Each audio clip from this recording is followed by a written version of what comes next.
I have grown. I don't go around thinking for 2 weeks in a row about the glories of heaven. I go around thinking about how can I present this to the church so that they'll understand and it will help them grow. How can I reach this person who is... That's my thoughts now, because I've moved beyond just being happy. I still have all that joy in my heart. But now that I have grown and I've matured, I show I love Christ in a different way. Then we showed we love Christ because we were happy and joyful, and we had tears of joy, and we talked about heaven, and we talked about Christ's sacrifice and all that, and that's how we showed our love for Christ. That was our first love. He can still be your first love, but the relationship changes. You know, when you first meet somebody and you go goo-goo gaga over them and stuff like that, and man, you just like just to be around them and stuff like that. But over time, that changes. As you learn more about them and they learn more about you, the relationship changes and it develops. It's not as maybe what we would term exciting, but it's stronger. It might not be, you know, flip-flops and butterflies and stuff like that, but it's got a strength. It's got an understanding. It's got a knowledge that early thing didn't have. That early excitement and all of that, I'm going to tell you, and you can agree or not, it's up to you. A lot of that was based on emotion. Your emotion, because you were so happy and pleased, you ain't going to hell. You're going to heaven. You have eternity with Christ. The emotion that is stirred up in you when you realize everything that He did for you, how that touches you and makes you feel. So when you first were born again and your first love was Christ, that's how you expressed your love. But as you mature and you grow and God calls you into a work or calls you to do something and uses you, how you express your love to Christ changes. So if we think we have left our first love, and the only way we're ever going to think we've gotten back there is if we start acting like that again, I think we deceive ourselves. It's not all about how excited you get and smile and laugh and jump around and have tears and all that. It's not about that. Now that your relationship with Christ has grown and it's developed and it's matured, there's more of a strength there. There's more of a knowing one another there. There's more of an understanding and a knowledge and a commitment. It doesn't have to be all those other things. Listen, in the early stages, when you didn't feel all that, you felt like something was a little bit wrong. And so you would have to run to church where there was a really good band or a really good group or a preacher that could work you up and, oh, now I'm good. Why? Because your emotions were back in that place where you were excited. And that's how you know. But if, and I'm not saying anybody here did or does, but if you feel this talks to you when He says, nevertheless, I have somewhat against thee, because thou hast left thy first love, if you think it's because you don't shout and holler or cry or whatever it is, you be happy all the time or whatever it is you used to do, you can't base that on where you are now. And again, I just want to say this real quick because I want it to be clear. Relationships change and develop and grow. One stage has just the excitement. Another stage has so much strength. Another stage has so much commitment. Another stage has caring and concern and compassion. We have to understand, and when we start talking about getting back to that, maybe we don't want to get back to that. Maybe we want to get back to Christ more so than we are at this point, but don't use that as a measure of coming back to Christ. Listen, I'm going to tell you something. If it is your heart, if it is your desire, if it is your commitment, if you have, as we talked this morning, a zeal and a fire and a push to reach lost souls, you know why? because you love Christ. You haven't left your first love. Your relationship has just changed. We got to be careful not to think that because at the first, when I was first saved, this is how I was, so that was my first love, and I'm not showing any evidence of that now. Don't let that get in your head and mess you up. Understand that as you mature, relationships change. You prove your love in other ways now. By serving him. By doing what he asks of you to do. By reaching out to the lost, the hurting, the downtrodden. That's how you show your love to Christ. It ain't all that other stuff. That's good in the beginning. That's what you need in the beginning, because you know what? That kept you going. That excitement, that happiness, that pumped up feeling, that's what kept you going until you could start getting established. You needed that then, but as you mature, you don't need that. And that's why I started out by asking, who is your God? What Jesus are you trying to come back to? Just the Jesus of me being happy? Just the Jesus of me being excited? Just the Jesus of me being tearful and all those things? What? Who is the Jesus that we're supposed to be in love with? He's that, but he's all these other things too. It's the whole Christ that we need to come to. It's the whole Christ. We have gotten to a point where evidence of a good relationship with Christ and you're a godly, spiritual person is you get excited. You get happy. You shout. You lift your hand. You cry. That's not it. Evidence of a close relationship with Christ is obedience to Christ. Evidence of a close relationship with Christ is putting others before yourself. Reaching out to the hurting and the downtrodden and the lost. That's evidence. You can come in this church every Sunday and have somebody here that can make you hoop and holler. And if you go out there and don't represent Christ out there and you don't care about people and you don't care about the lost and you don't try to reach them, that's not a relationship with Christ. That's a relationship with your emotions. So what we have to understand is, don't let it get so ingrained in your mind that I'm missing it because I don't have that same kind of excitement. You're not gonna. Because you're different now. You're not a baby Christian anymore. You're different now. You're going to have an excitement, but it's not going to be the same kind of excitement. I'm going to tell you, there are times when God will give me a message and I get really excited about it, but I don't run the aisles and shout, and I don't jump, I don't walk the pews, I don't do anything like that. It's a different kind of excitement. There are times when God will teach me things or open things up to me, and I get extremely excited. But I don't react the same way because I'm more mature now. You, at whatever age you are now, don't react the same to anything as a 5-year-old. In the Christian life, as you mature, you don't... Megan smile because she does.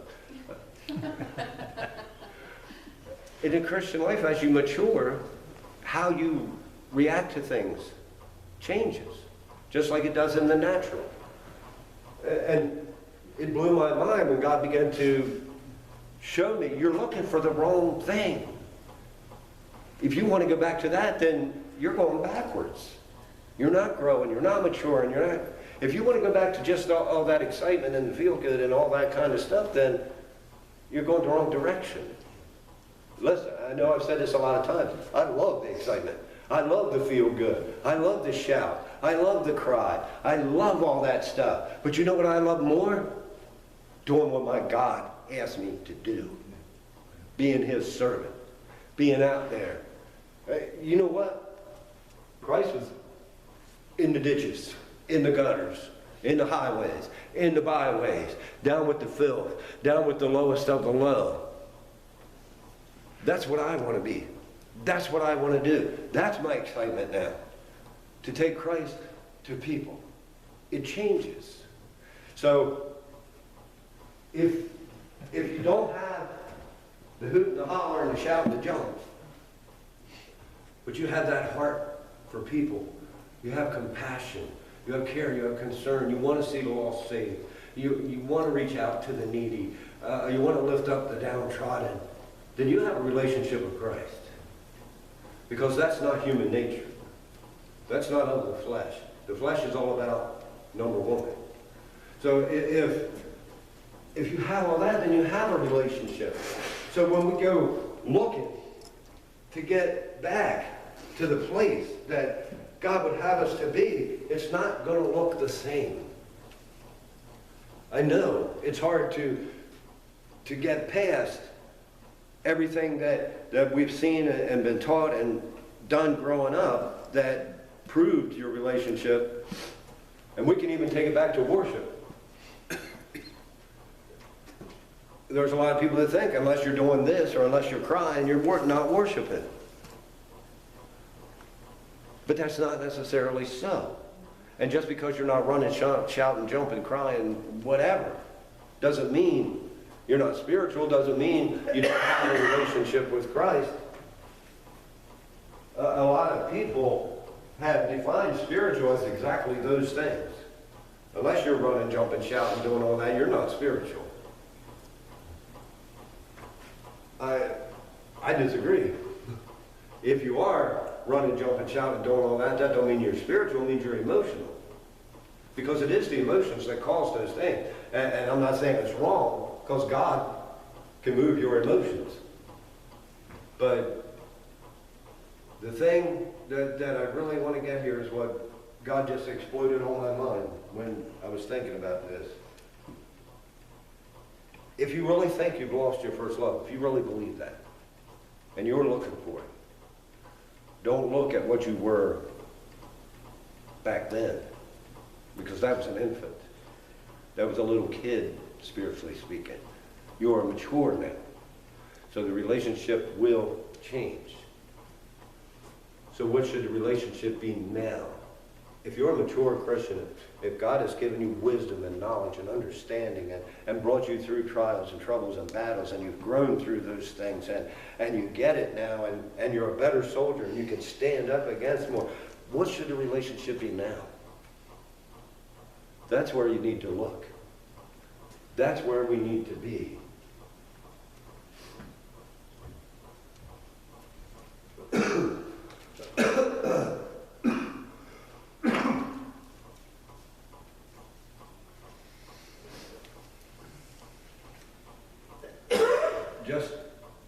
Just to put a exclamation point at the end.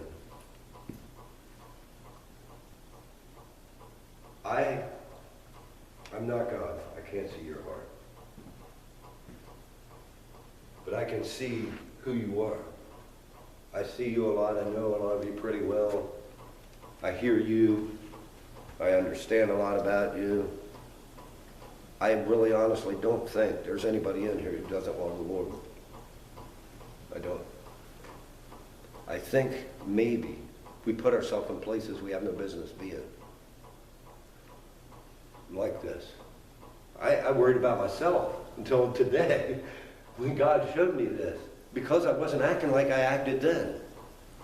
I was afraid I had left my first love. I was afraid that unless I repented and got back there, I was in big trouble. I really thought that.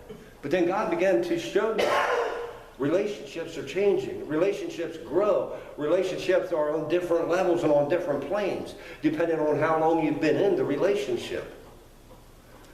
At the first, spiritually and in the natural, a relationship is all excitement, isn't it? It's just all about that excitement that's there. That's what keeps you going. It's that excitement and that wonderment and all those kind of things. But as the relationship grows and you begin to know each other better. Not that Christ doesn't already totally know us, but we begin to know him better. And in the natural, you begin to know each other better. It begins to change. It develops. It becomes something a little different. And that continually happens as you mature and as you grow. And the more time you spend together, the more it changes. And you have to look at a different definition of what it is that proves my first love is still my love. Christ is still my love. No, I don't show him that now by all the excitement and emotion. I show him that now by doing what he asks of me, by being obedient to him, by doing what he said. Whatever you've done unto the least of these, you've done unto me. That's how I show him now. That's what expresses my love for him now. It's different than what it was before. And I hope you understand what I've been trying to say, and you get it. I do want to go on here, because this may leave a question in your mind if I don't. Verse 4 says, Nevertheless, I have somewhat against thee, because thou hast left thy first love. Remember therefore from whence thou art fallen, and repent, and do the first works, or else I will come unto thee quickly, and will remove thy candlestick out of its place, except thou repent. Okay, so what he's saying to this church here, now, this is a church. This is not an individual. This is a letter to an entire church. So we have to put this in context. He said, unless this church gets back to what he had called them to do, repent, and get back to what he had called them to do, then he would remove their candlestick. What is a candlestick? You can go into the chapter previous to that. The candlestick is the church. He said if they don't get back, he's going to remove the candlestick. They'll no longer be a church. They can come together. They can meet on their meeting days and have the name church over their door. But if Christ removes the candlestick, it's not a church anymore. So what he's saying to them here is they've left their first love. They have left Christ.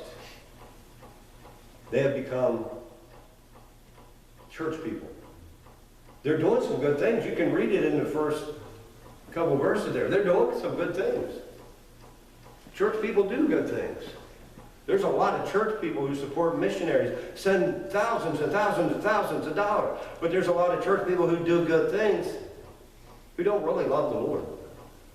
They're doing it because this is what church people do. This is what's expected of us. This is how we're supposed to be if we're church people. So what he's saying to them here, he had that against them because they have fallen away from what they were called to do. They have left their first love. They have left Christ. We know they have left Christ because he said to go back and do the work, your first works again. And it doesn't say to go back and make amends and do that. There's a work that the church has to do. And the first work of the church is what? To reach the lost. And I believe that's what he's saying to him here. Reading it here and then just looking at some of the Greek and stuff in here, what I believe that it tells me here is that he's telling them, they've done all these things. Let me show you. He said, I know thy works and thy labor and thy patience, and how thou cannot bear them which are evil, and hast tried them which say they are apostles and are not, and hast found them liars, and hast borne and hast patience, and for my name's sake hast labored, and have not fainted. But nowhere there do we find that their main concern is the lost. They're doing a lot of things, a lot of good things. But they have fallen away, and they need to repent and go back and do the first work of a church. And the first work of a church is to reach the lost. And that's what they have not done.